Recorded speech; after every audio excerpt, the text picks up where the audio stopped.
done, I would never be the one. But I showed them, gave it all I had, and I waited.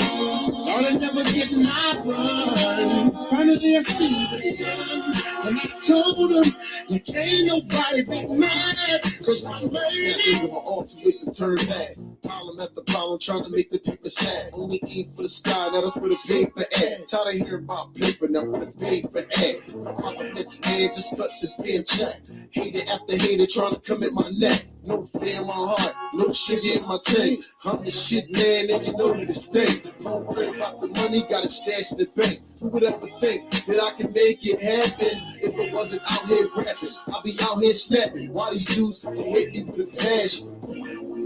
Said that it couldn't be done, I would never be the one. But I showed them, gave it all I had, and I waited. Thought I'd never get my run. Finally I see the sun, and I told them, like ain't nobody be mad, cause I made it. On that heavy focus with no bricks, I spit that high grade, husky with no shit. A lot of cats rapping now behind me to break. Feeling good on my own, I stood. See, they want me to fail, but I proved them wrong. They want me to fall, but I done proved them strong. These cats ain't loyal for the right price, they call you like for you. They open for big, open for big. Years later, homie, and I ain't done. Shout out to Bobby Dan, shout out to Ronnie Vine, shout out to Perry P, help me get on my grind. And none of y'all ain't gonna stop my shot, you heard that? Said that it couldn't be done, I would never be the one. But I showed them, gave it all I had, and I waited. Thought I'd never get my run. Finally I see the sun, and I told them, like ain't nobody be mad, cause I made it.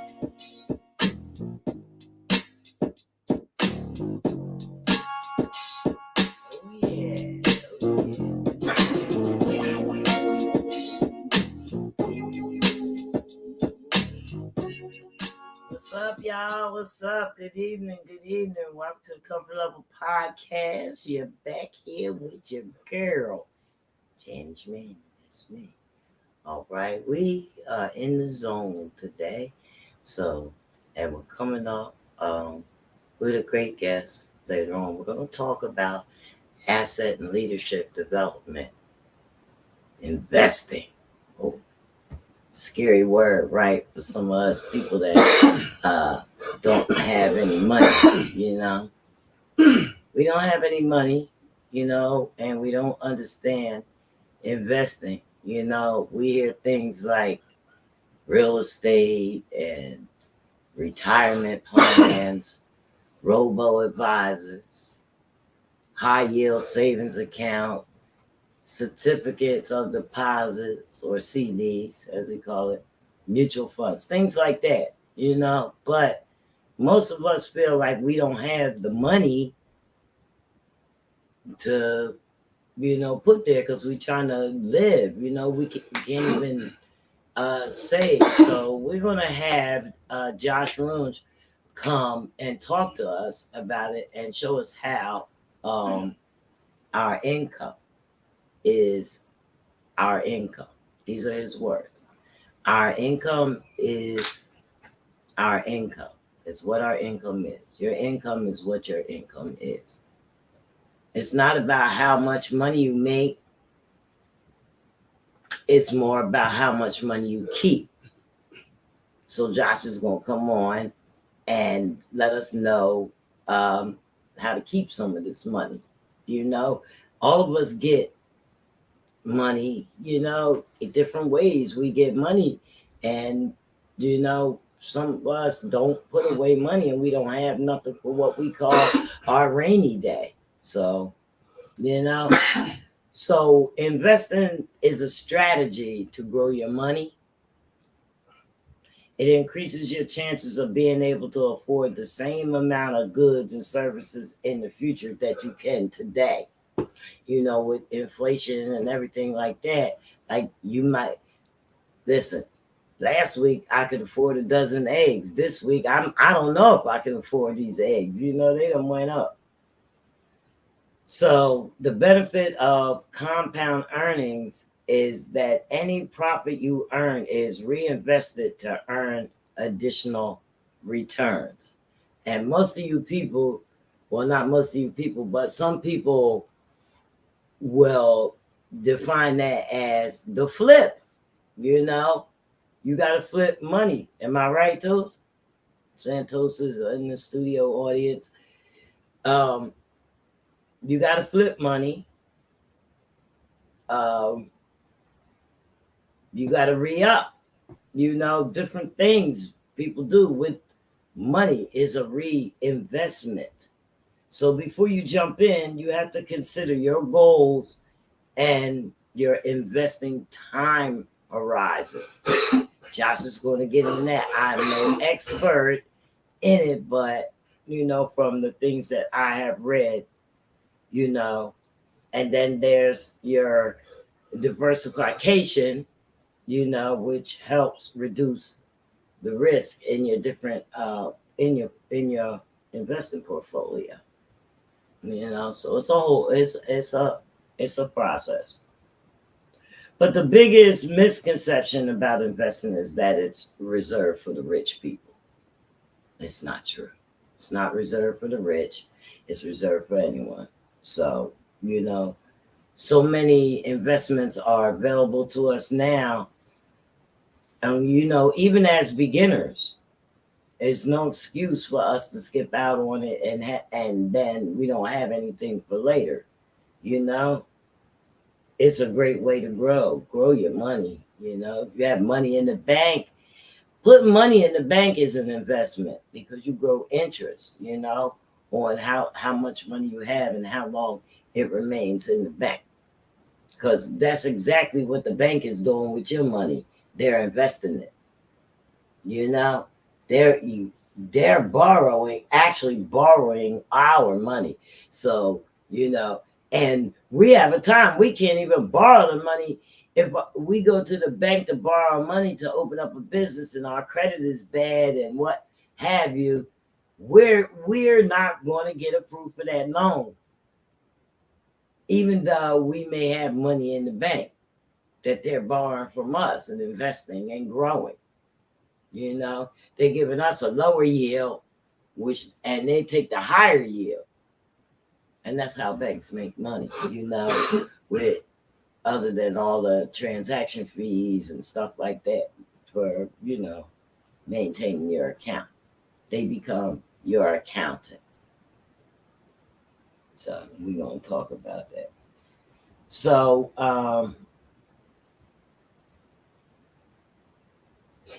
I don't know. By investing you can combat inflation, you know, because you'll have, you know, the savings and you're able to still obtain the goods and things and live the same way that you have been living.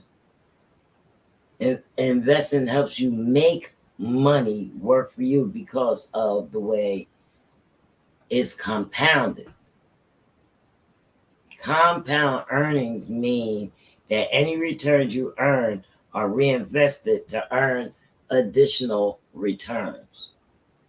So the earlier you start investing, the more benefit you gain from compounding.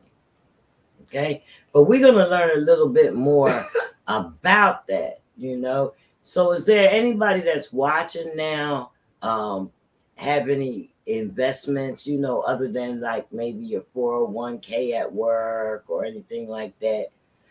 Me,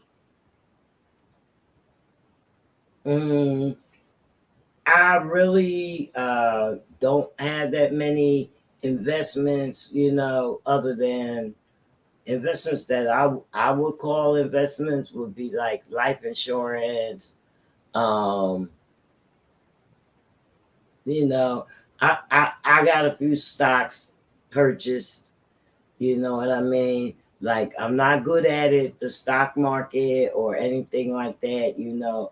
I'll purchase something and I'll see, you know, and just let it do what it do. That's the best because the investments that I made, I feel as though, you know, it was within my budget, you know. So I know that's going to be one of the biggest parts of what Josh is going to tell us is how to invest and still maintain, uh, a comfortable budget. And that's another word that scares a lot of people: budgets. Budget. Budget simply means what can you afford. So you hear a lot of marketers and things like that, like, you know, like the music artists, they want to get into promotional packages with radio stations and media outlets. They want to know what your budget is, scaring them away by using the word, you know what I mean? Instead of saying, well, how much can you afford to spend, you know, and how frequent is that going to be? You know, that's simply what it means. You know what I mean? How much are you going to invest in us? Because providing a service actually is the main thing that costs is the service that's provided to you. So simple. It's the same way if you have a restaurant and you want people to come there and eat or whatever, you charge a certain amount for your food because it costs you a certain amount to buy the food. So whatever you invest in your food, you need to get a proper return. I don't know. Now we can also take it to the streets. And what I mean by taking it to the streets is we have street vendors. They buy in bulk. That's an investment. Paying for license, that's an investment. Because if you don't have that license, you can't sell. Yeah, you have to invest for a vendor. Hi. Oh, are you a vendor? I say Shamiko. Shamiko. How are you? I think you're Mary Ann's niece. Yeah. Yeah. So, what kind of investments do you make as a vendor, Miss Ashburn?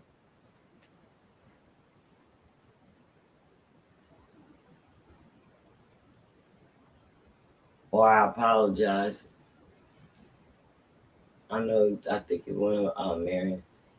So vendors, they make investments. They have to pay for their vendor's license. That what do you call it?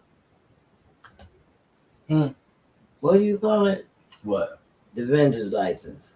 Vendor's license. I thought it was another name. Why do I feel like it's another name for it? Wholesaler license or No, yeah, it is. It's the mercantile license. oh, Yeah, mercantile. oh, I didn't know Yeah, that. it's a whole bunch of things. So it's the clothes that you sell clothes, so, and you have your own LLC, so you have to pay. You're paying for your LLC. That was an investment, to keep that name for your company, and also you have to have product. The clothes are your product. You know what I mean? You have to make a profit. Otherwise, you can't go out and buy more items to sell. And that's great. So since you on here, your clothes vendors, tell us the name of your company and where it's located. Because that's what we do. We like to hear your voice. Maybe you can come on and tell us yourself. Grab an interview. Our guest is going to be on in about 10 minutes. Um, see if we can,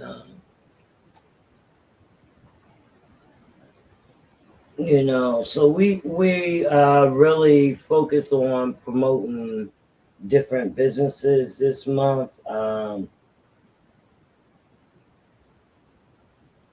Just, I mean, we understand that it is Black History Month, but as far as the Comfort Level podcast here, we promote businesses. We promote voices. That's what it is. A voice, and you got something that you want to give or let anybody know about, talk about, or whatever. That's what we're here for.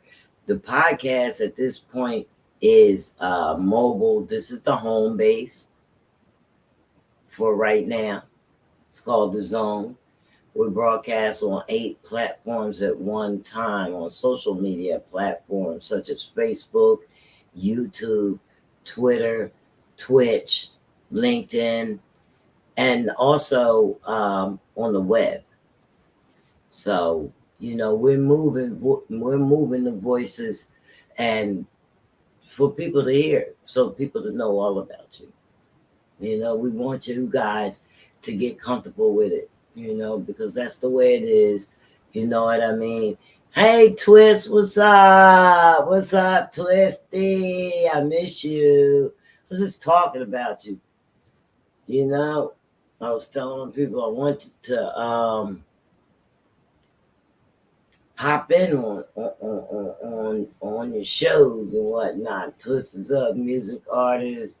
He's also there at the 2-hour, what's it called? The 2-hour show? Yeah, 2-hour show up there at the radio station in Philadelphia. It's the only Black radio station, the first Black radio station, but independent radio station, but indie. So y'all gotta check it out. I guess I don't know the stations. Yes, I do. UTM Radio. Whew. Wow. So I pulled that out the hat too. But Shamichael, Ms. Ashbourne, please let us know about your business because we want to know and we want to tell the folks where they can go take a look at your clothes. Okay? Make sure you do that. Like I said, our guest will be coming in shortly.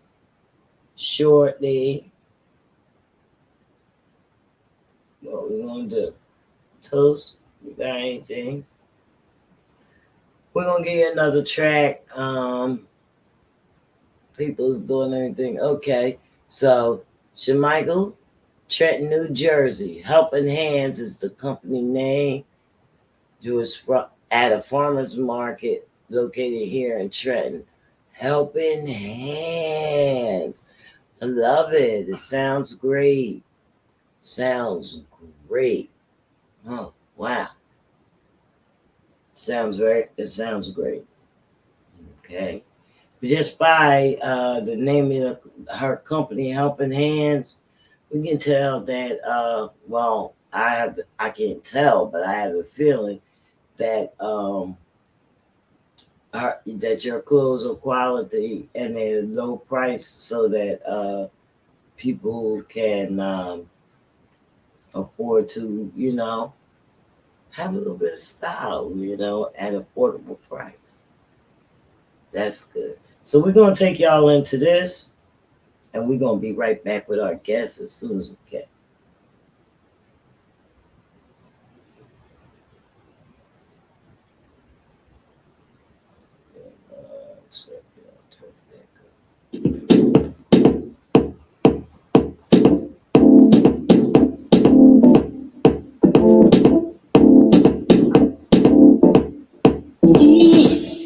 I'm on fire.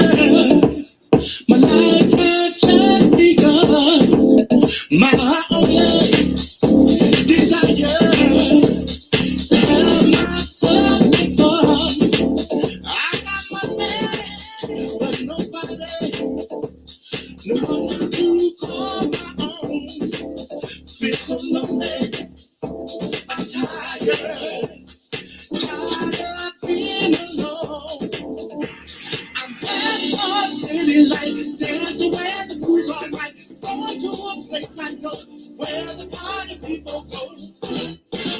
those nights, one of those nights feel like getting down. One of those nights, one of those nights feel like getting down.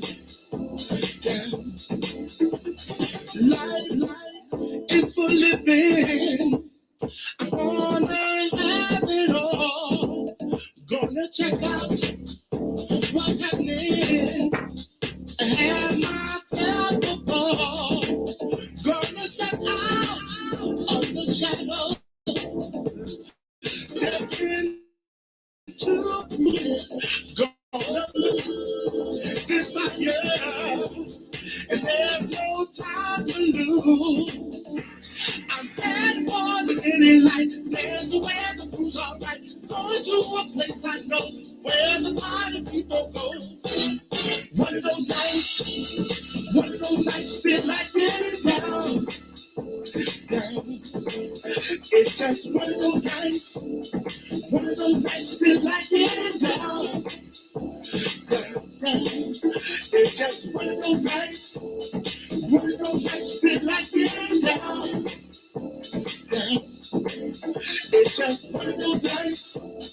One of those nights feel like getting down. Philly city lights showing me the way. Take me to the high. Gonna bring all night to the break of day. So when you dancing shoes, you know you just can't lose. You should be dancing. I'm heading for the city light. Dancing where the crew's alright. Going to a place I know where the party people go. One of those nights feel like getting down. It's just one of those nights. One of those nights feel like getting down. It's just one of those nights. One of those nights feel like getting down. It's just one of those nights. One of those nights feel like getting down. I'm gonna follow my desire, gotta take me a little higher. It's just one of those nights. One of those nights feel like getting down. It's just one of those nights.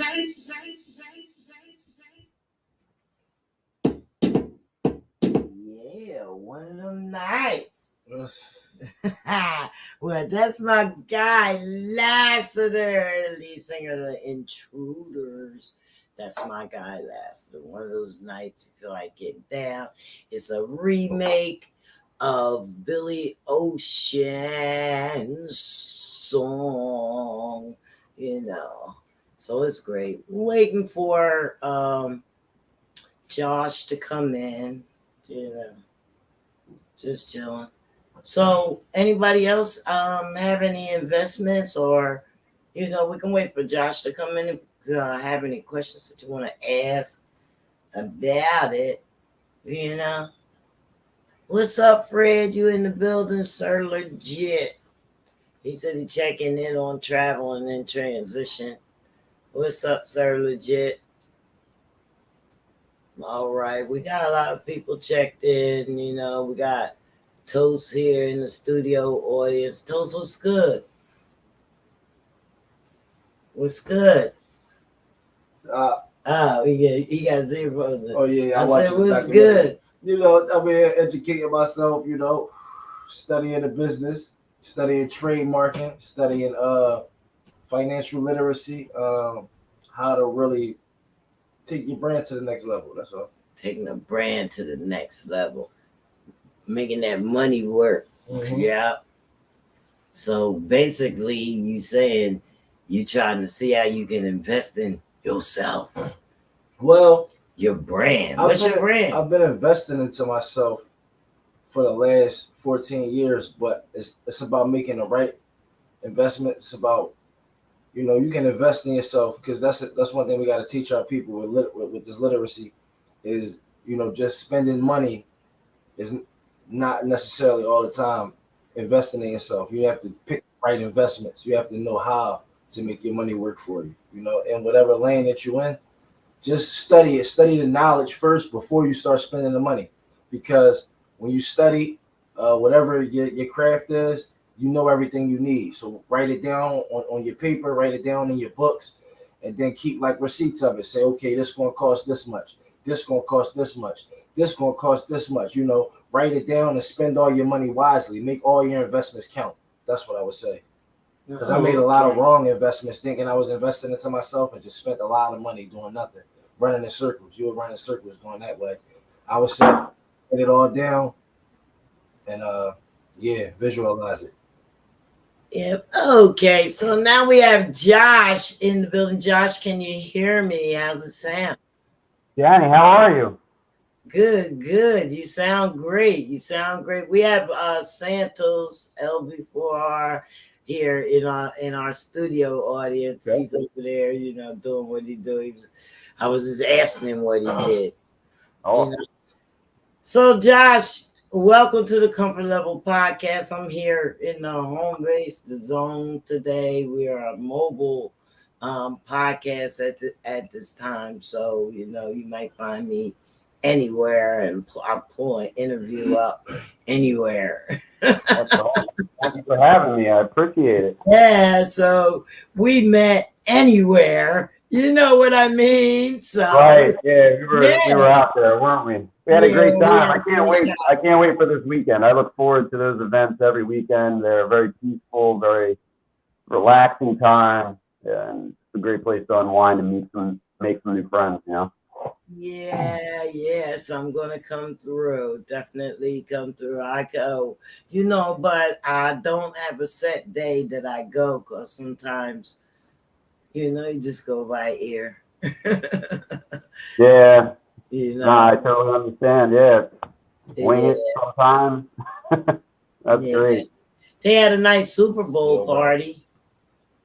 They did. I was there for that. I really like how I really get a good feeling that EJ and Jay really want to take care of their patrons, and they had a great buffet that they provided, and yeah, it was a good time.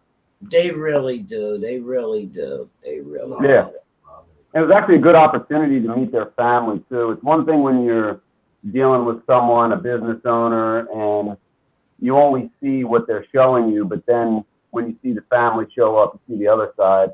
And a lot of time when you meet people's children, it says a lot about the parents. You know what I mean? So it was good to see them together like that. Yeah, well, I actually knew the family, some of the family members before all this happened, you know. Sure. So it was great, you know. It was just easy to like flow in, like, oh wow.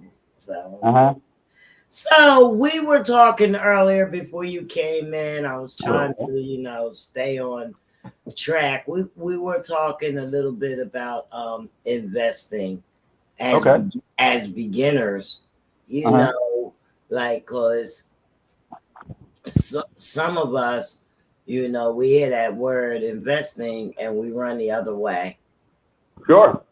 You know, or we try to invest in something and we lose our money. We don't know what we're doing. Sure. You know, so there, totally understand.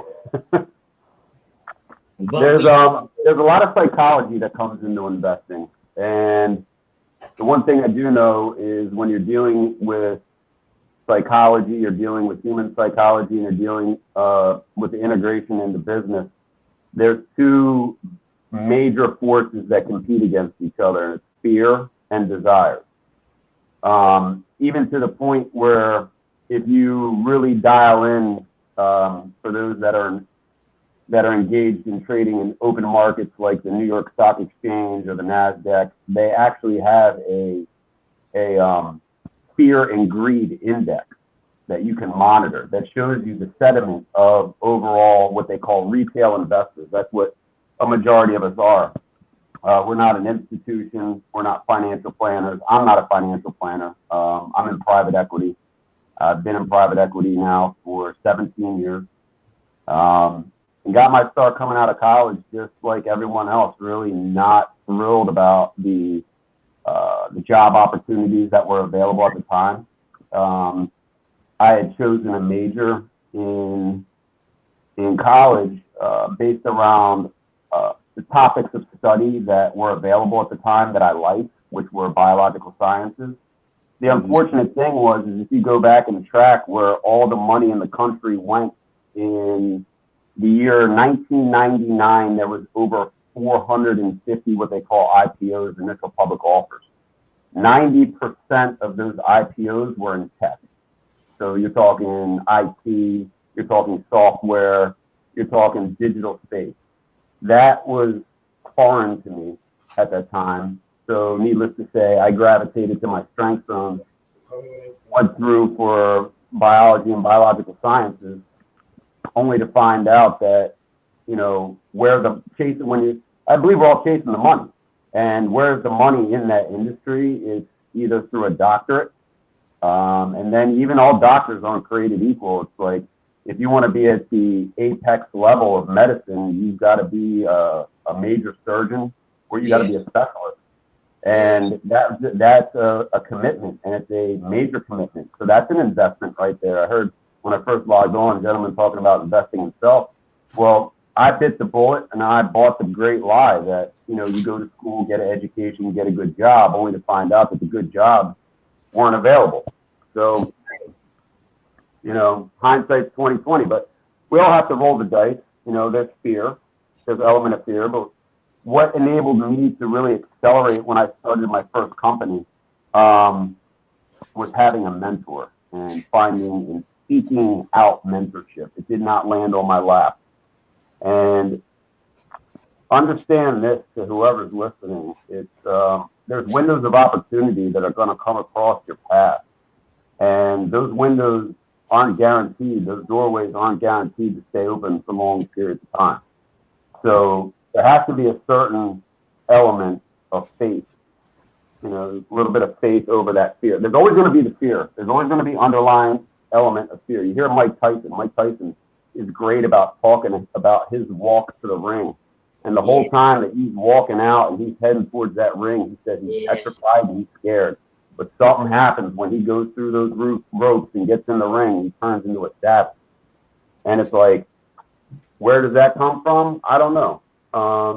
But what I do know is that when you have a good support structure and when you're getting sound information and sound data from a trusted source that has fruit on the tree, you know, don't always believe everything you hear. Investigate, dig deep, and ask a lot of questions, you know.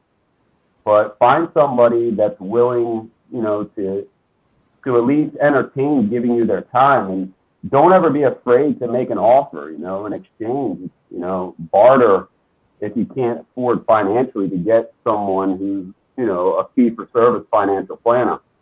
Right. So one thing I've learned, though, is that successful people want to tell their story. Successful people want to tell you how they did it. And success always leaves clues. It does. So there's common denominators against people that reach high levels. It doesn't matter what industry they're in. You can take that success principles and apply them to whatever endeavor you're doing. You know, but I heard the gentleman talk about researching and studying, and that's correct too. So, you know, you collect and accumulate a lot of data, but that data is only valuable if you put it into motion. You know, I have a degree in biological sciences. I still have all my books from college downstairs. So you spend $300 for a book, I'm not going to give it back half price. You're crazy. Take them all like turkeys, right? But that's an accumulation of data. There's enough data down there for you to get a degree in biochemistry and for you to get your graduate school work in molecular biology done, and it's producing no revenue. Why? Because I'm not putting it to use anymore. You know, I've gone in different directions. But needless to say, is like when you're sitting around and you're educating yourself, you have to put that potential and convert it into kinetic energy. You know, you got to get out there and you got to start networking yourself. Yeah, because I mean, you can have everything in here. You got to bring it out. Sure. You know, once you learn it, you know, implement it. That's it. Just Without a doubt. you know. You know, So is that exactly what you do as far as you know the asset development? well, there's a lot of there's a lot of different asset categories, and needless to say, I brought a couple props with me because I think it started out in my youth, learning how to seek out stores of value.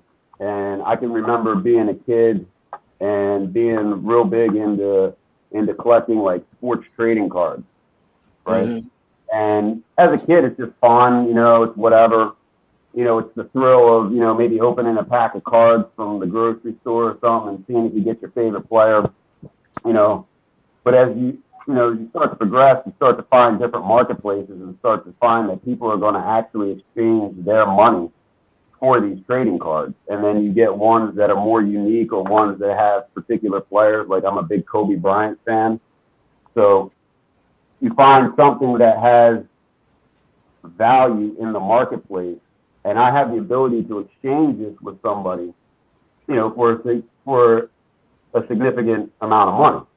So you learn how to invest, and I think we all know how to invest because if you're watching sports recently in Philadelphia, a lot of people invested in the Eagles, right? You invested your time. Yeah. We had a Super Bowl party, right? Jalen Hurts, Mhm. you know, big deal, great, you know, great numbers as a rookie quarterback. So it's like that is a very basic way to look at investing from an entry level. I'm a big Michael Jordan. I'm a big Kobe Bryant. I'm a big Shaquille O'Neal and Allen Iverson. Those are the people, and Dr. J. Those are the people I invest in. But if you No, had to, yeah, if you had to say though, those names are iconic names. Those names are brands. Those names yes. are successful brands, and those brands are going to last. Oh, So if I last. put my money into those individuals, I know that I may not make money, but down the road I'll at least hit a break even, right? So that's the first level of learning how to invest. I believe is investing in maybe something you enjoy, maybe a sport, maybe a hobby. My mom, if you look behind me, the artwork that's on the wall, my mom's an artist. Okay, so that is an original painting that my mother did. My mother, you can see her artwork on legacypublishinggroup.com. If you go into like Hobby Lobby or if you go into Walmart, her artwork is on, you know, stationary objects. Or they'll take that image behind me and scan it and put it on to coffee mug or a calendar or something of that nature. But that's an original. So what that is a one of one. It's unique. And I have the only copy that exists. So if somebody wants to give me money for that painting, plus the sentimental value on top of it, I can charge a premium for that. Yeah. That's a medium of exchange, right? Jewelry. If you're online, last few years, watches took off, skyrocketed. Price of Rolex, the price of Audemars Piguet. There's a new guy that came out that really took off in Richard Mille. You know, you see a lot of athletes, celebrities. There's like watches that they're paying $150,000, $200,000, $300,000 for. You know, astronomical prices. But why is that? It's a store of value. Why? It's a limited production. So you look for things in limited supply. What is the ultimate limited supply? Real estate. The house? No, the property, the land. It will never replicate itself. There will always be a one-on-one. So whenever you find something that there's limited quantity of, the value of that in retrospect to its function to people. When I say function, a piece of land, what gives it its value? It's workability. What can you do on that piece of land, right? Or is it desirable? Is it a desirable location to live? Manhattan, right? Certain areas, you know, island beachfront properties, more desirable, right? The farm that we were hanging out on, it's got functionality. It can grow crops. It can produce revenue, right? It can host events. You can do things workable. You can do things with it. So ultimately, real estate is something desirable to own. Why? Because when time comes for you to part, you'll at least get your value back. I always struggle when I hear people say that real estate is an investment, only in certain circumstances. So the house that I'm living in now, I could say, oh, well, that's my investment. True. But if I need money, let's say I need a surgery, let's say I need something significant, and my investment's in my house, how do I get my house? You gotta put your house up so you can pay. Right, I gotta move. I don't want to move. That takes a lot of energy, and that takes money, right? And that's another thing too. When I make that statement, I also always try to let people understand exactly what is money. If I ask you, Jenny, what is money, what would be your response? What is money? What is money? Paper? Well, other than paper, is like it's the liquid that we use to obtain. Without money, we don't get shit. It's energy. Think about it. You don't have money, you have no energy. Power. So what do you mean? You have no money, you have no food. Food is energy. You have no money, you have no gasoline, you have no electricity. Energy. Right? You can't move. No money, no movement, no energy. And what happens in life? Do things sit still? No, you're either growing or you're decaying. Only two options. The only thing that lasts for, at least as far as I've seen in the biological world, is a rock. Rock lasts forever. But outside of that, anything that would fall into most organic chemistry is biodegradable. It's gone. It's gone. So we're constantly seeking energy, right? It's a medium of exchange, right? And that's what gives it its desirability. So you may say, if I showed you $100 bill, you would say, okay, that has this value to it. A lot of energy. But if I showed you a bar of gold, you would say that has that value to it. So if I showed you a $100 bill and $100 worth of gold, and you were hungry for food, what would you use to purchase food? The gold or the dollar? And the dollar. You use dollar. Why? Because I don't have to deal with selling the gold, trading the gold, or whatever. I trade. Because you know for a fact, if you went to Wawa, the young teenage girl behind the counter would not take your gold. Right. Why would she not take your gold?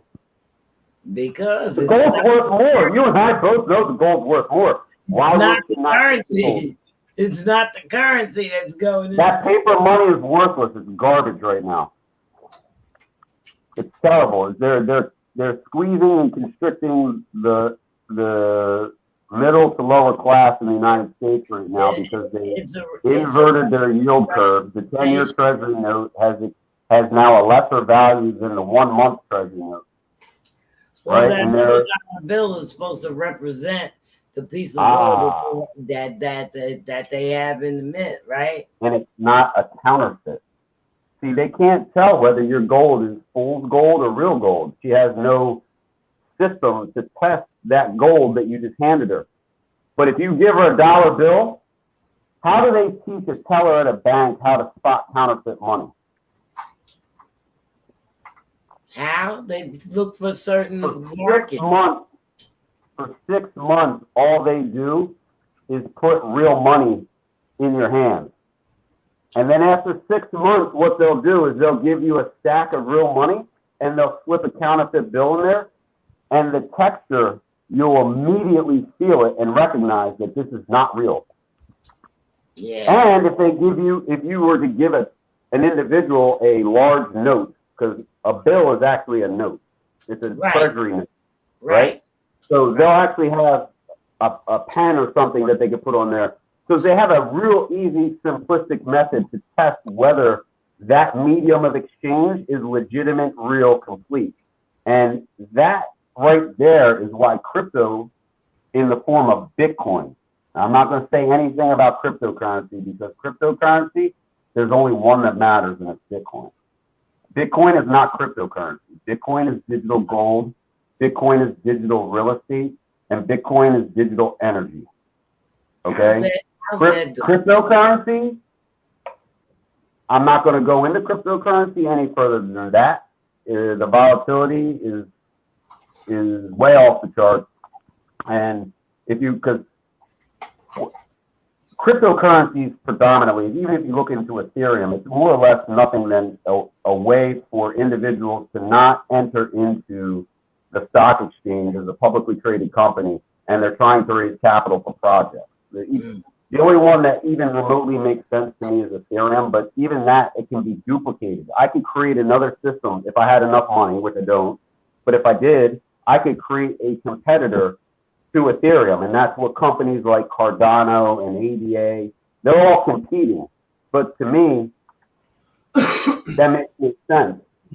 You want something that's uncompetitive, like there's no competition. And that comes through the Bitcoin protocol, and I recommend everybody going in and studying that, because when you go back and you read the white papers by Satoshi Nakamoto, it's an ingenious concept that man has been struggling with, because who controls the money, aka energy? A group of people, these elites at the Federal Reserve, and God knows who else is really running the show. It's obviously not the guy, the commander-in-chief. They've made that apparent to us, right? And then all of a sudden, they just decide to play God. They decide to shut the world down for whatever agenda they had. And in order to keep us from going into chaos, they recklessly print $6 trillion, more than all the money that's ever been printed up to that point ever combined. Right. And instead of it being out there, Danny, instead of it being, you see the number here, it's 8 of 25. Instead of now us having $1 trillion, which is a number that you can base the value. I give you 20, you have an idea of what it's worth. Why? Because you've been living in this life where there's a certain amount of this paper money, and we all have an understanding of what $20 got us, and then all of a sudden they throw $6 trillion out, and now it's like we don't know what it's worth, but we know it's worth a lot less. They diluted the value. Yeah. And go look at what Lebanon did. The country of Lebanon last week devalued their currency over 90%. Imagine waking up on Monday and looking at the bank account, and you had $100 in the bank account and 90 of it's gone. Who took it? The government did. That happened last week in Lebanon. So see, what the concept of Bitcoin says is that there is no government entity that can say this has value is going to be, increased. Because Bitcoin, there's only 21 million of them, and that's it. And there's impenetrable. And Bitcoin is going through a halving. So if you look at the price of Bitcoin over the past 30 days, I'll tell you, I think it's up 30 some odd number percent in 1 month. So imagine if you had $1,000 and you bought $1,000 worth of Bitcoin, you would have a 30% increase in the value of that currency in 30 days. It's not bad. So Josh, if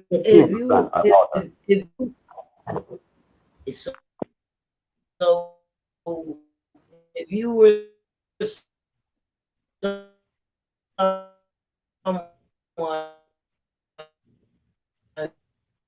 who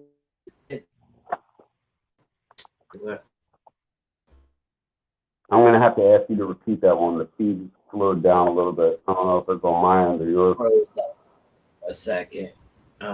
What would you suggest that they they would start with. I mean, they've been working, you know, just I don't know. I would say living from paycheck to paycheck.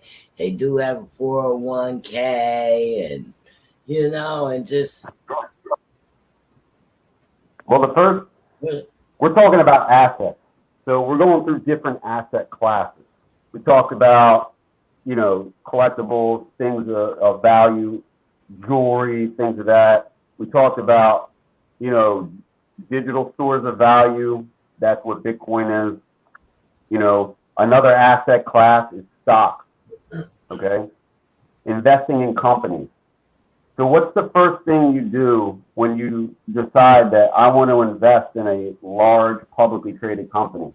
I recommend you walk around your house and look at whatever there's a lot of in your house. Like in my house, there's a lot of Kellogg's cereal. So we obviously believe in Frosted Flakes at my house. I'm going to tell you that right now. Okay. So what I would do is I would go and I would look, is there a possibility for me to purchase share of stock, common stock in Kellogg? And there is. You can do like that. a light bulb. You can't see me over here. It's like a light bulb coming on here. Yeah, like some of my friends should really, really, really put their money in Nike, the company, because they have all the shoes. And Well, what is unique too about the shoes? There's a big market for the shoes. Fred going legit. Hunt is my usual co-host, so he's in the comments. We're posting. He said the Warren Buffett strategy. Yeah, that's basic. That's what Warren Buffett. All right, so here's what Warren Buffett does with Charlie Munger. One, they'll identify something, and then two, what they'll do is they'll go in and investigate the company. And here's what Warren Buffett does. This is his strategy, and it works, and it makes sense. One, is there a demand for the product? Let's take Coca-Cola, all right? Coca-Cola at the time was serving over 1 billion beverages per day globally, okay? That's massive. That's 1/6 of the population of Earth is using their product. Most people would assume that company had reached its peak. Mm-hmm. But what Warren Buffett did is he said, here's something everybody likes. So what he then did with Charlie Munger is they go in and then they evaluate what's good with the company, what's wrong with the company. And what they'll do, if they can find a solution for that problem, they'll buy the company. Why? Because if it's already at a point where it's used globally, recognized globally, if we tweak it just a little bit, they'll go from 1 billion to 2. And that right there is how they double their money.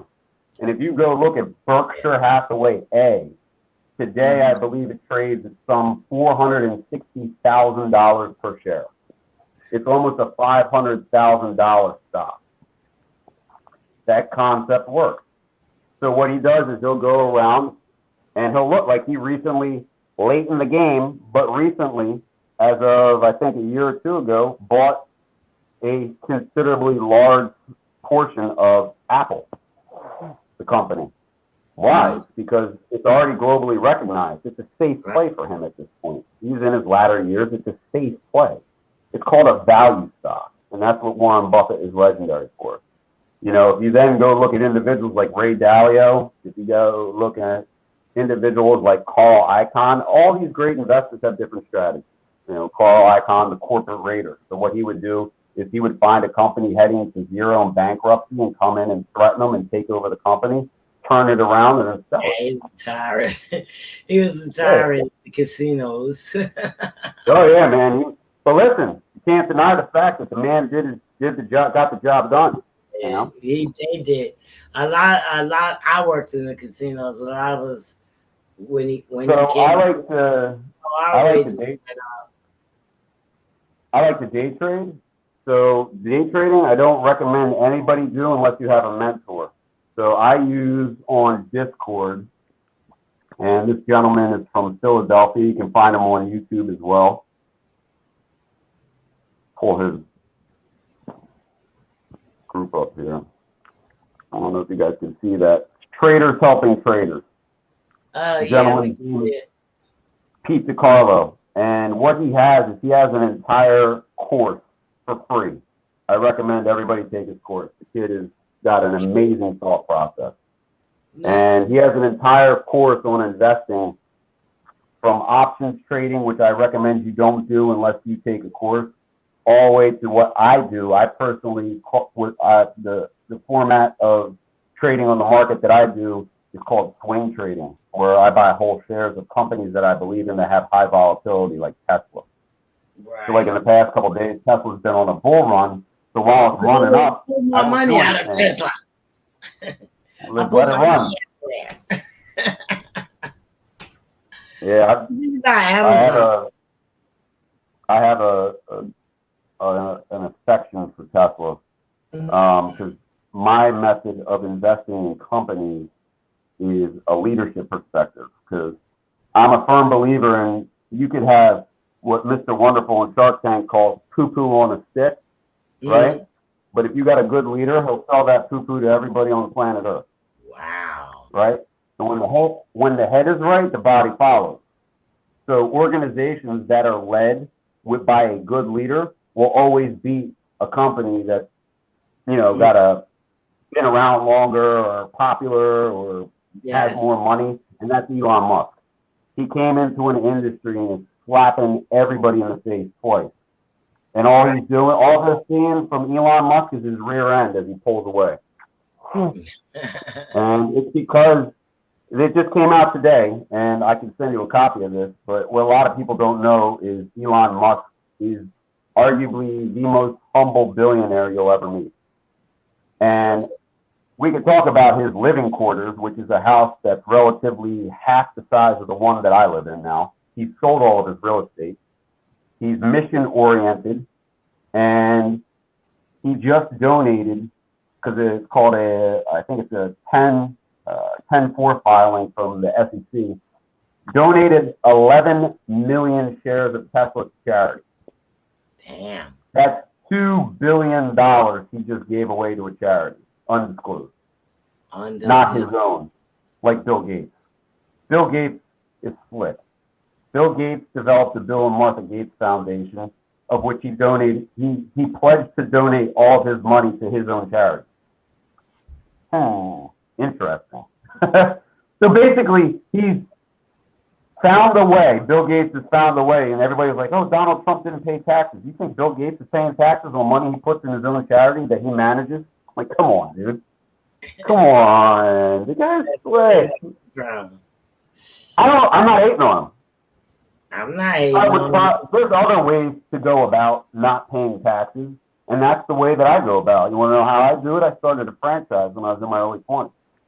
I started a software-driven consumable goods distribution system, a platform that at one point pre-COVID, we had 475 franchisees. Wow. COVID was great because what it did is it pruned out those 475 down to about 300 even, and our volume doubled. Damn. But what did that do? That gave individuals the ability to own their own franchise, their own business. It was low capital intensity, and if you are evaluating businesses, you need to understand how to evaluate business models. Okay, every business model is different. Every business model is designed to succeed. It's like a play in football. I equate a lot of my business experience to when I played sports. Right, when I played football, every play was designed to work. We had to work it, but if we executed what that coach laid out, we were going to be in the end zone celebrating. And so in business, you got to understand how to evaluate business models. And then from that standpoint and perspective, you're looking at what is the intrinsic value of that business model. Is it really to make money? Why do you want a lot of money, Danny? And why do we want a lot of money? I don't know. People explain it. They said They want to live comfortable. But how do you know if you're gonna? Do you know? I was always skeptical. How do you You know? look pretty comfortable on that couch right there. I'm comfortable. Yeah, that's I'm comfortable too. level. I'm Why comfortable. are we then going out and seeking more? It's because It's the fear of not having. So correct. And what is that? Well, people are really seeking security. They want to know that when the chips are down, they're going to be taken care of. Either it's going to be taken care of by a loved one, but if there's no loved one, you're going to need a lot of money because you're going to have to convince somebody to take care of you. And the best method we know is to exchange energy. Correct? Okay. Right? So when I'm a senior, I am praying that I will have a youth take care of me. Why? Because I won't be able to lift. I may not have my mobility. When I gotta get one of these young kids, and what do these young kids need? They need to eat. And what do these young kids need? These young kids need apparently a ton of entertainment. And these young kids, they like to get together and hanky-panky. And Johnny, you and I know when you hanky-panky, you make other kids. They gotta feed them. I guess you're so right. You and I gotta pay these kids. We gotta get them away from the television to come over here and change our diapers when we're 80 years old. Yes. They're screaming in the comments, so I guess you're right. You got to be able to security. That's what people are seeking. And you don't need to be a millionaire to reach financial security. You can probably come a quarter shy of having $1 million and still have financial dignity if you do the one thing that 99% of the people I meet don't do. What do people don't do? They don't budget themselves. And then they sit there scratching their head. Why I've got no money at the end of the month? There it is. You had enough. You just didn't budget it. You mismanaged your money. There it is. So that's where mentorship comes into play. Guys online that I like that teach solid mentorship with money is Patrick Bet David. I'm sure a lot of people have heard of him, Valuetainment. He has a lot of free content. Not his podcast, but he does separate videos on handling personal finance. Alex Hermosi is another name, a gentleman that I like. And there's hundreds. Like I found this kid Pete DiCarlo, and these are real people that listen. You reach out to them, comment enough on their videos, they'll start to comment back. You know, yeah. I got a guy. His name is George. He's in a Bitcoin podcast, but like we're at a point where we dialogue now because I sat and I listened, and before I even got in touch with this gentleman Pete on Traders Helping Traders, I listened to him for 3 months to see if what he was saying was one, consistent, and two, if he was transparent. I had another guy that I was thinking about following as a mentor in day trading, and this guy kept saying how he had never lost a trade. To me, that's not practical. That's not realistic. No, it's not. Yeah, we would all like to say, yeah, I never lost any money. But guess what? That's just not real. And this kid, Pete, was transparent about his wins, and he was transparent about his losses. And he's smart and he's disciplined, and he doesn't trade with all of his money. He trades with a rational percentage of his money. I don't trade with all my money. I trade with a percentage of my money. And to be honest, the bulk load of my money, I have a professional investor that handles that. But I like to stay in the game because I'm not going to let this guy take advantage of me from my ignorance of not knowing how to trade. If that makes any sense. Yeah. You know, you hear a recent story of Asafa Powell. I mean, not Asafa Powell, Usain Bolt. Usain Bolt, fastest man in the world. No one ever beat him. Unbelievable. I don't know how many Olympic medals he won, but he won all of them while he was racing. He never lost. Never lost. Accumulated a $10 million net worth in his career just for running 100 yards. Mm. And his money manager, who he trusted, a family friend, took all of his money, lost all of his money. He's now broke. He's in court trying to fight for whatever he can get left. I'm not going to let that happen. Kevin Garnett, NBA, $77 million was stolen from him by his money manager. You want to go and you want to find somebody and you want to investigate them. You want to find out their track record. And then on top of that, you want to find out if they operate under what's called compliance. You want to make sure that somebody's checking them. Checking the checker, you know? It's always the checker. Yeah.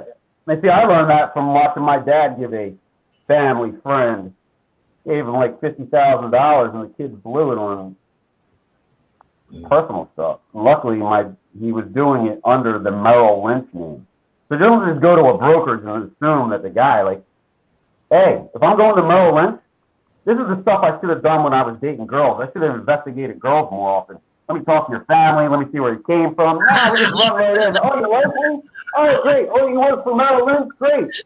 No, I want an Apex Merrill Lynch. Right. Don't give me this some rookie.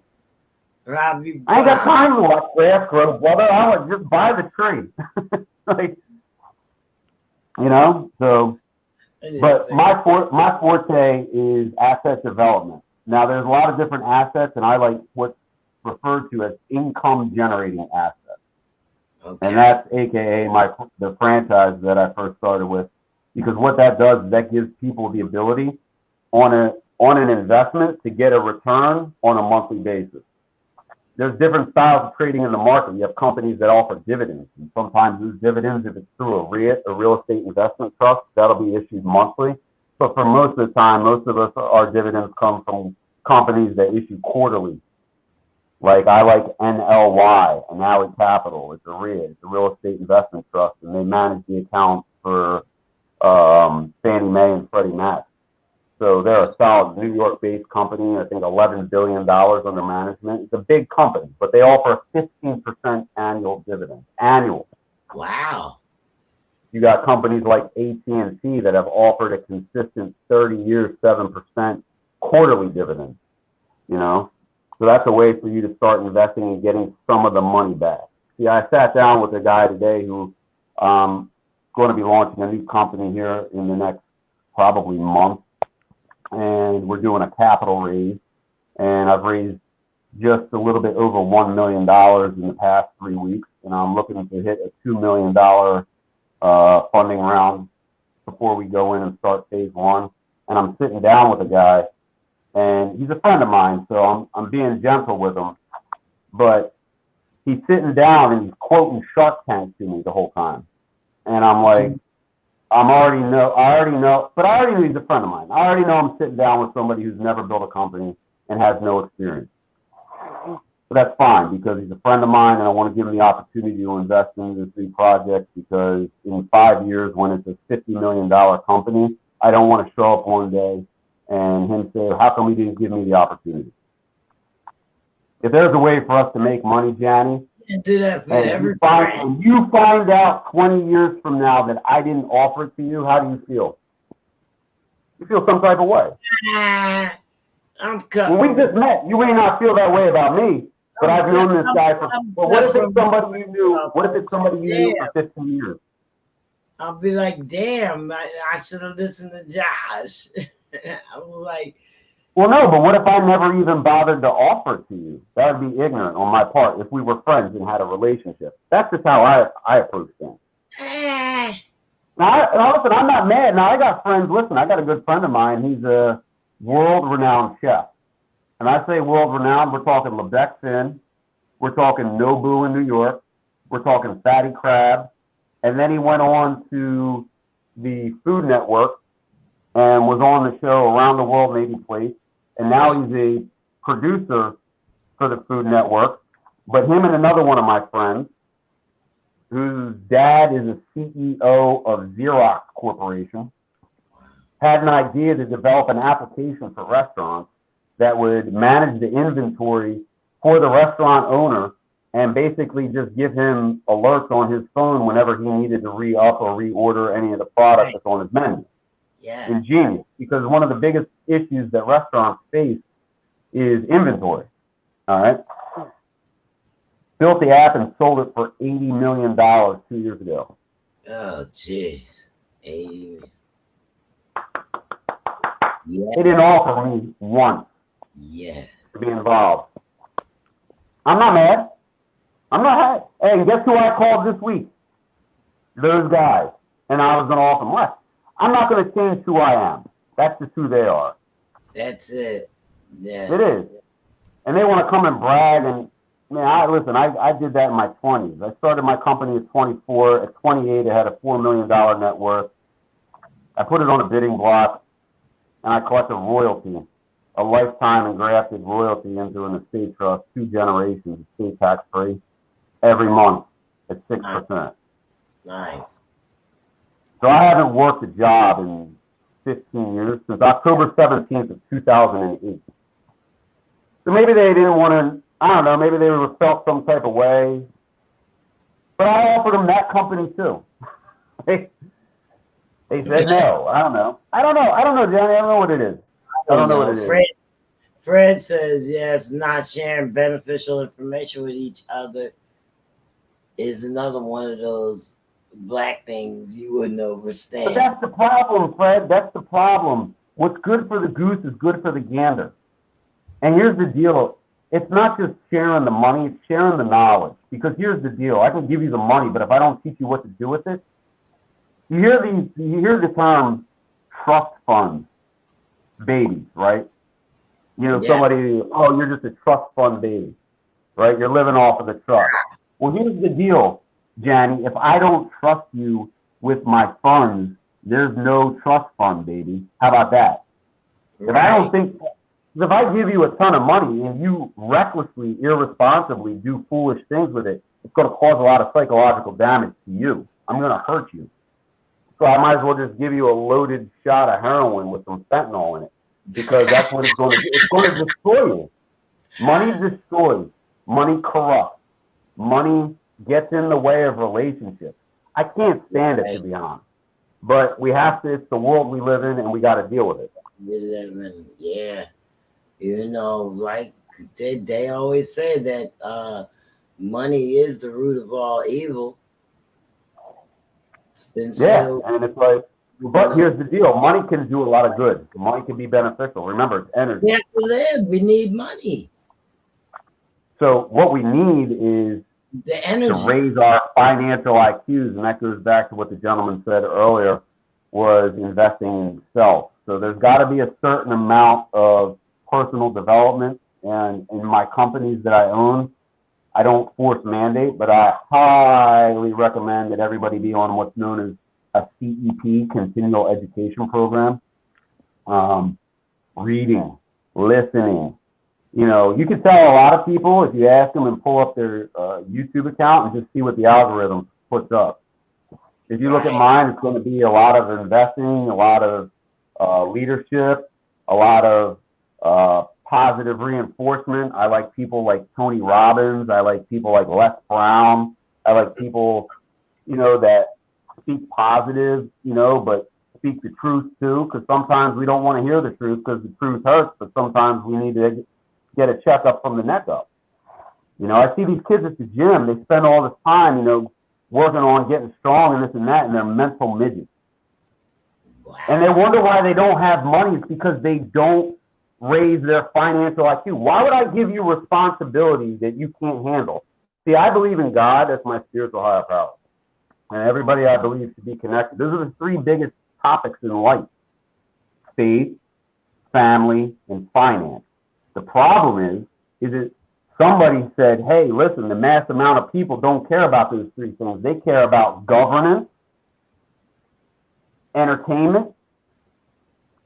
What else does society care about that they have no control over anyway? You know, and here's the deal. If they had their faith, family, and finance in order, it would solve the governance problem, regulation, you know, entitlement. It's like, it's unfortunate. And to see what the NEA has done to the public school systems is atrocious. Yeah. And I don't want to get into that. But listen, here's the thing. It is now heir apparent that your secondary education does not have to be done at a collegiate institution. It can be done on YouTube now. It can be done on Discord. It can be done by meeting somebody and hooking up and creating partnerships. Right? Exactly. That's it. Exactly. And it's like, We're all responsible for this you ourselves. can't go around and say you believe in God and then go and prejudge somebody. Exactly. Because if you believe in God, that God created you, he also created that person across from you. So that means he cares about that person across from you as much as he cares about you. And that's why I chose, the faith and the background of Christianity. Why? Because it says, first commandment, love God. Second commandment, love your neighbor as yourself. Imagine if everybody did that. No.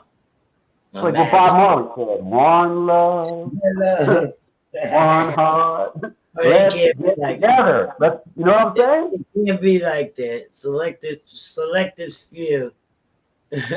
Friends, exactamundo. That's it. And then we find ourselves with the hippie, and that's where we get it together. You know what? Yeah. A lot of great things are going to come out of a place that just exudes love. Knowledge. Yeah. John Lennon said, all we need is love. So can we find more of your links? I have your website, jhrenterprise.org. Uh-huh. Where people I'm on Instagram, JHR Enterprise. I think the number one might be. No, I think it's JHR Enterprise. I'm learning Twitter. I'm apprehensive. I'm learning it though. I'm not going to be naive. I really don't do Snap. I don't do Facebook. No, you don't do Facebook? No, I had a beef with Facebook a while ago. I was running the page as JHR Enterprise, and but I was posting a lot of my personal family photos on the one page. Like I didn't have multiple pages at the time.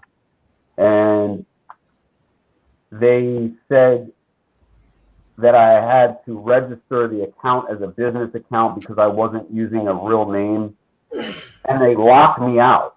And they locked me, and this is back in like 2012. So like we didn't have expandable memory. We didn't have gigabytes, So I would use Facebook to store my photos because my phone kept running out of memory space. Well, they locked me out and I never got back in, so I've been mad at them ever since. But I mean, I'm on Instagram and they own Instagram, so. No, wow. I said Facebook is killing. So you're on JH. Well, that's another thing too, is I am really going to have to bite the bullet, and I don't want to say bow down to Facebook, but if they go Web3, that's where everything's moving. And Web3 is very, very interesting and scary at the same time. Right now, we're communicating on Web 2.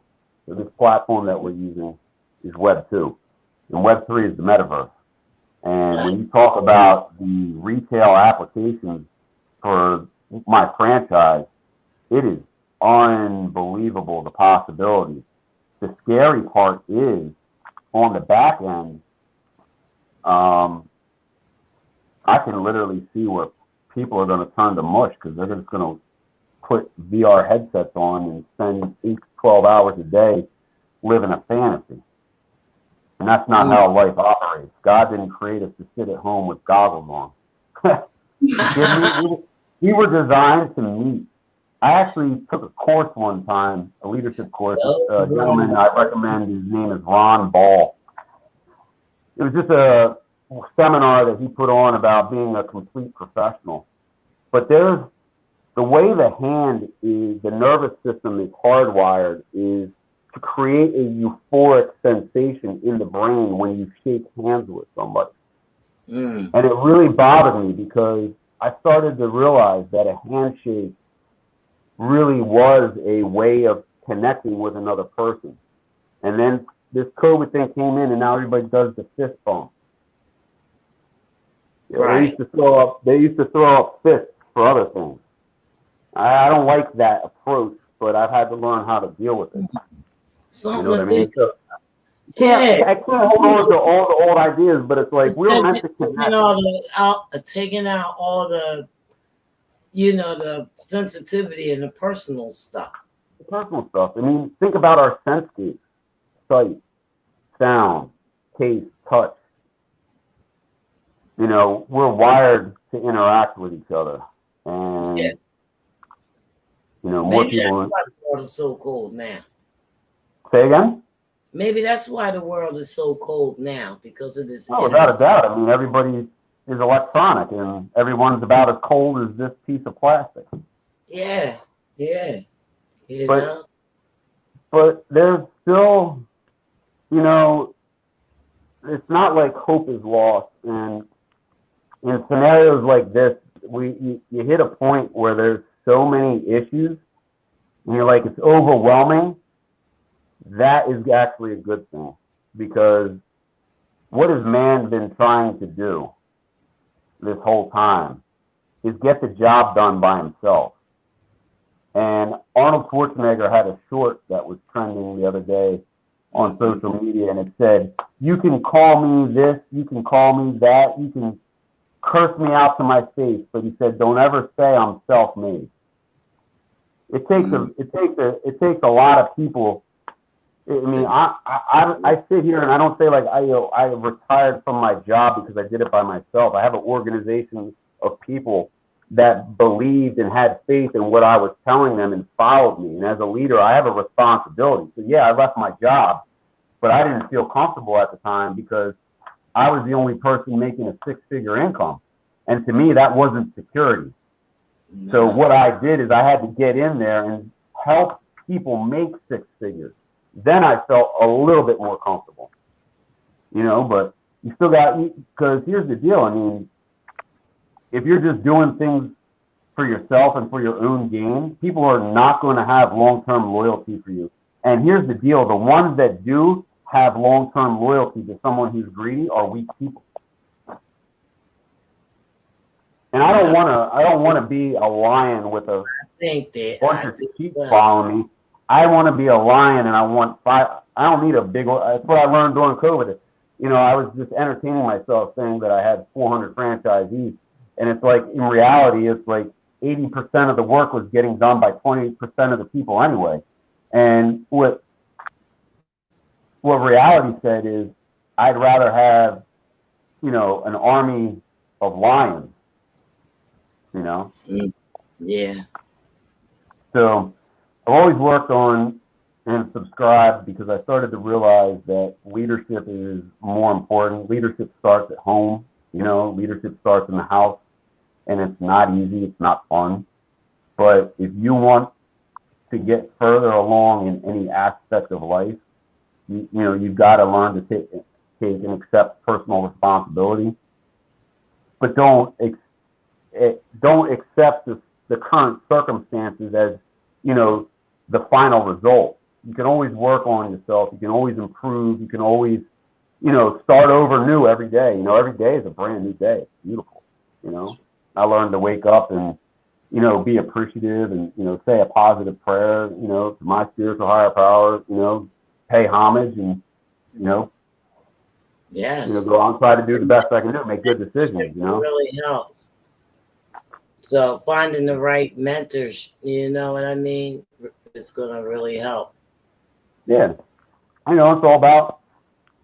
They say it's 4 inputs, 1 output for a reason.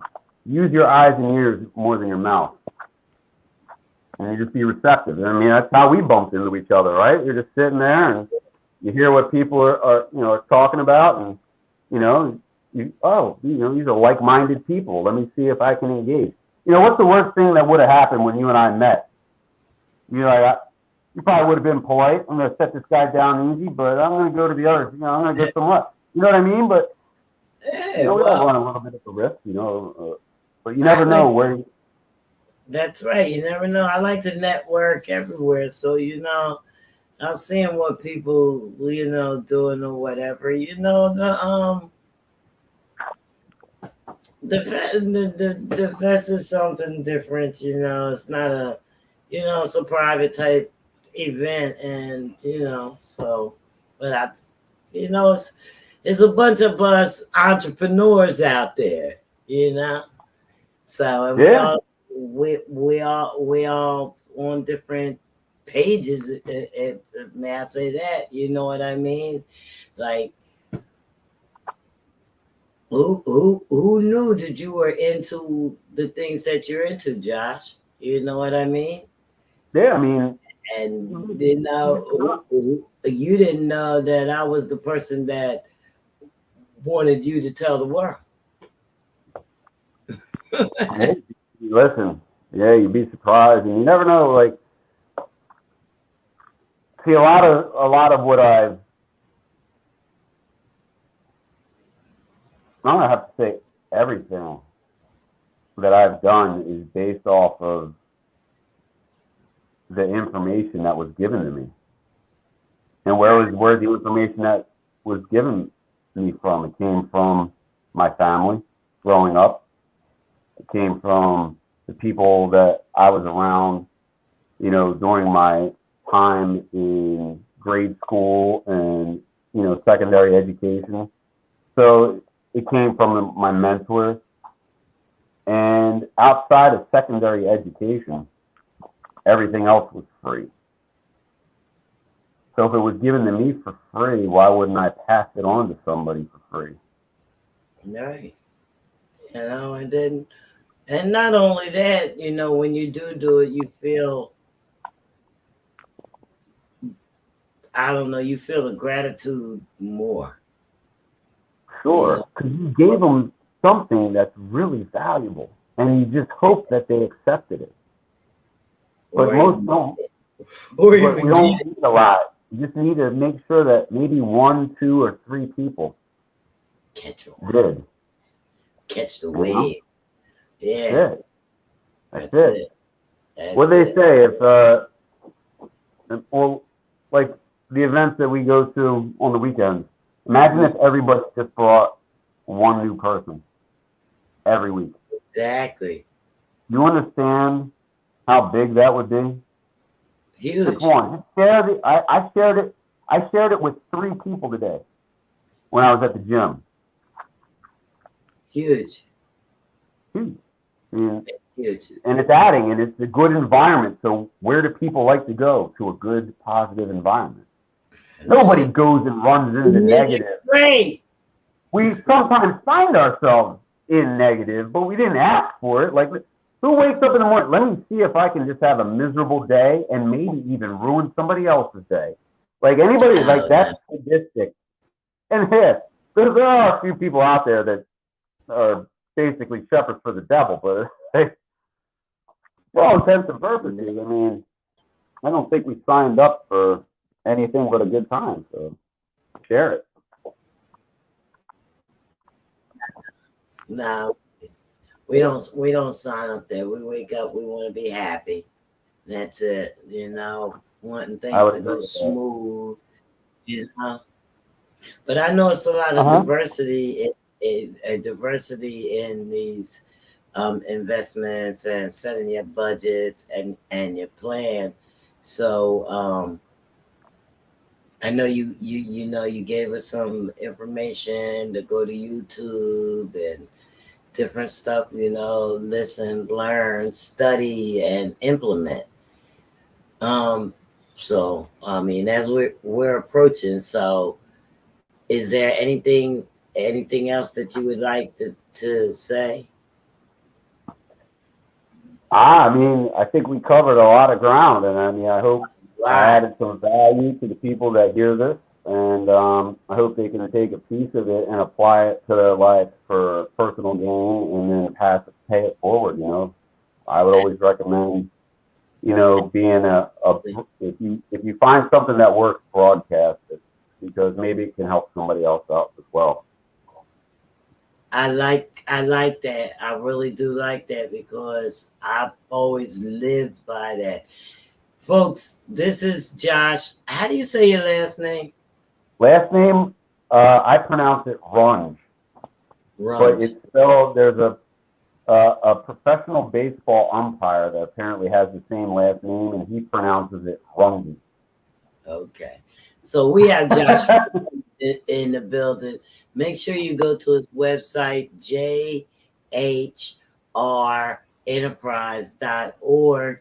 Find out some more information if you're interested in learning more about your assets and leadership development. Good. Joshua, Awesome. thank you for coming to the podcast. I loved it. Thank you so much for having me and inviting me. I'm honored. And I hope hopefully maybe I can see you Saturday. I'm gonna be there Saturday and Sunday. Okay. My Wow. wife and kids went out to PA, and I'm gonna be by myself if I stay at home. So I figure I'm gonna get my lawn chair out. I'm gonna be there from the time it opens to the time it ends. Listen to some good music and whatever. Hang out, good food, That's right. not getting any trouble. Some honey. Have you tried the honey? Which one, Bruce's? Honey. Which one? Honey. Is that this honey? Not that honey. There's a couple different. There's a couple different honey. That booth is usually when you first walk in the door. Okay. I'm usually hanging over there. I will see you. I will see you. I'm actually with one of my companies. I have sole distribution rights to a few different proprietary products. As a matter of fact, that was one of the ones that I was drinking here. And hold that up again. We had this at the event last week. You may have seen it. Oh, okay. But I'm going to be working with somebody at the event. You know Val, she does the water ice. Yes, Bruce. She's going to infuse these beverages. So we're going to have these infused, and then we're going to make some with some of the syrups that we have. We're going to make some different flavor combinations for her water ice for the summer. It's going to be really cool. She's good too. She's got whatever her recipe is. She's cooking it up. She's good. Oh my god. Yeah, so we're gonna have some fun, man. Let's see where it goes. Hey, you want to hear something else that's cool? Are we done? Like, can we just freestyle now? Like, yeah, what's that? Yeah, we can do. Well, that was the opportunity that I was sitting down with a gentleman today. Is we actually acquired our Class 4 cultivator's license for the state of New Jersey. We have our labor license already been issued, and we're finalizing the approval, the permit process in Waterford Township, and we have 25 acres, and we have been approved for 150,000 square feet of growable space. So, yeah, we got some stuff to look forward to. Yeah, so hopefully, I'm hoping with Val that we were going to trademark this product and have it in local dispensaries. And then our Sonia Fire, right? Mm-hmm. She obviously her connections with Buddha Monk and the Wu-Tang Clan. And I'm sure you guys probably saw this week up in North Jersey that Raekwon opened his dispensary. And they want to have a proprietary Wu-Tang strand grown for them. And we are going to be happy to do that with them if we can get everything finalized. So that's possible. That hasn't, but which is really cool. I've been on a couple Zooms now with Buddha Monk, which is really neat. Yes. And I was like, you have to know, like, back in like the late 90s when I was in high school, like, your music is what made us win football games, brother. I was like, We had the Wu playing in the locker room. We go out there and just get it on. You know what I'm saying? Wu-Tang Clan ain't nothing that, you know what I'm talking about. There ain't nothing to say. But I was just like, I couldn't believe that they hadn't gotten that done yet. I thought that would have been, they would have already had that, but It's no, not, you know, no, I don't know everybody, you know, in the music culture that invests in. I know they have Diddy. P. Diddy, he invested some in there, and Freeway, Ricky Ross, he's been doing this for a while. Yeah, so it's a few. Yeah, that whole California, they got a 10-year head start on us. Yeah, Snoop, I'm sure he's in there with something. I forgot, but yeah, there's a couple other guys that, you know, they have their own strands, but what's pretty cool is we're gonna even work it to the point where we'll be able to have and I've spoken with EJ and Jay, is that we'll have the urban hippie event on premise at the dispensary. And we just contracted. Go look this guy up. This is not set in stone yet. We have a good faith agreement. It hasn't been signed yet. His name is The Real McCoy. It's _Real McCoy Farms on Instagram. And if we can close this deal with this guy, he is a master grower of epic proportion. It's like, it would be like signing LeBron James. He can grow. He's grown up to 1.2 million square feet. You don't know how many plants that is. You know how much product that is. That is, I couldn't even imagine. So, yeah. He's in there going crazy. He says, "No, Josh, when? Whatever." Yeah. Danny, you want to hear what the crazy thing is the gentleman I sat down with today, my friend, I was giving him a 5x investment with no liability. He couldn't understand. He's like, well, how much equity do I have? When do I get paid? I said, no. He said, you put money, and I don't even need the money. The money's already raised. This is just me as a friend saying, if you give me $50,000, I'm going to give you $250,000 back. And he couldn't understand. He's like, well, when does that start? Oh my God. Didn't get it. Yeah. When do I start getting my money back? And he kept on saying, well, this is what I learned from the Shark Tank. And I was like, you have no idea. I said, first off, the Shark Tank, the way that operates, when you see the Shark Tank and you see somebody going and proposing their business plan to the sharks, they've already been vetted by the people, the producers of the Shark Tank. Right. And when... Can't hear you. I apologize. There you go. There we go. Yeah. We better? You got me? Got you. Okay. When you see them on camera, most of the presentations aren't 3 minutes. They're like 30 minutes to an hour long. Like, we've been on this podcast, I see the clock ticking. It's like time flies. Like, there's a lot to say and a lot to cover. And some of these things, like, it's a big deal. Like, this isn't 30. He wanted me to give him a $10 million business proposal in 5 minutes and have it make sense. I can't do that. Nobody can do that. Are you kidding me? Nobody can do that. But I love him. He's my buddy. And I said, listen, our friendship is more valuable than money. So I said, I lead with that. Whenever I come to friends, I said, before anything, our friendship means more to me than any type of money we're going to make. Right. So whatever we are going to discuss, let's just be under agreement that it will not come in between the two of us. Right. Right? Once we cover that ground, then I could care less. You want to go over there and say a bunch of dumb stuff, by all stretch of the means, go ahead. Right. You know? No. Well, I'm ecstatic for what's gonna happen in the future. Yeah, have some fun, you know. But Waterford I could probably look at it from here. Not really look at it, but it's not that far. I can't wait. I'm happy for it. I'm Yeah. happy. You know what I Yeah, it mean? should be good. I'm happy. That's very nice. You know, because that's what I think now is more so too, like than yeah, like Fred said, the futurism rocks.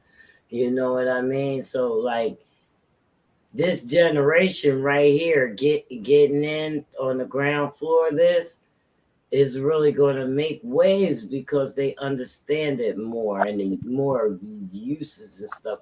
And I think that the government really limits what can be done, or not even if they're just cutting. You know, The government, we're the not government, we're not even getting true flour. the government. Don't even get me started. They should just. I don't want to get you started. That's for another conversation. Oh yeah, we can come back on. Yeah, we can talk You- about you all gotta the come back. treachery in the swamp, but Definitely got to come back. you know what? Instead of worrying about that, if we all focus on those three things I said, our faith, family, and finance, and make that a priority, we'll make the world a better place that way. And the government, Guys, whatever. man, the government, whatever. Faith, Yep. family, Finance. and finance. That's right.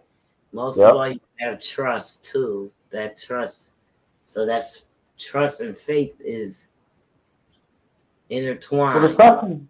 the trust is something that grows and develops, and that happens over time. So consistency then becomes the most important thing. And Yeah.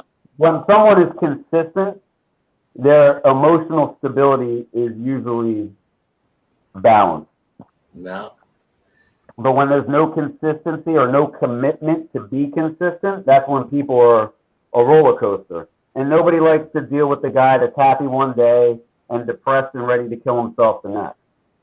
And that's stuff that I had to deal with personally as well, you know.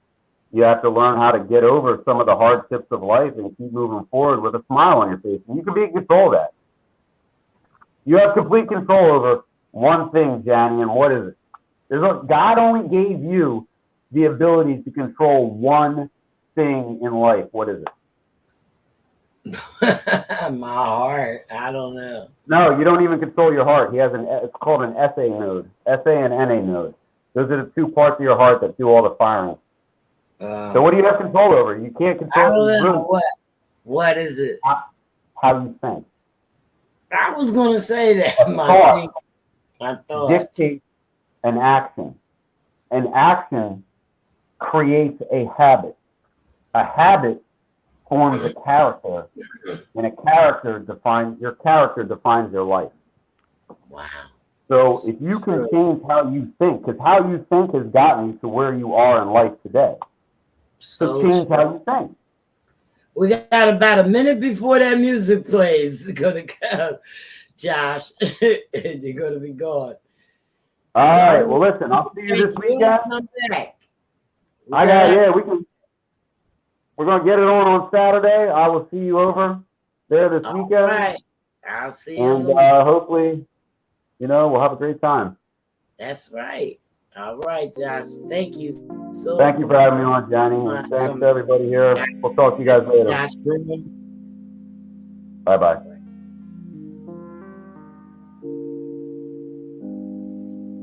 Guys, that was Josh Room with jhrenterprise.org. Very interesting conversation. Want to shout out to my co-host, Fred Going Legit, for his comments. Fred has been here and engaging in the comments, questions and stuff. And guys, we're going to catch y'all next week. On Tuesday, we're going to. Tuesday's the 21st. It's already wow. Well, I'll let y'all know what's happening on Tuesday. But on the following week, make sure that you don't miss us at Indie Hall with Mr. J Mr. J.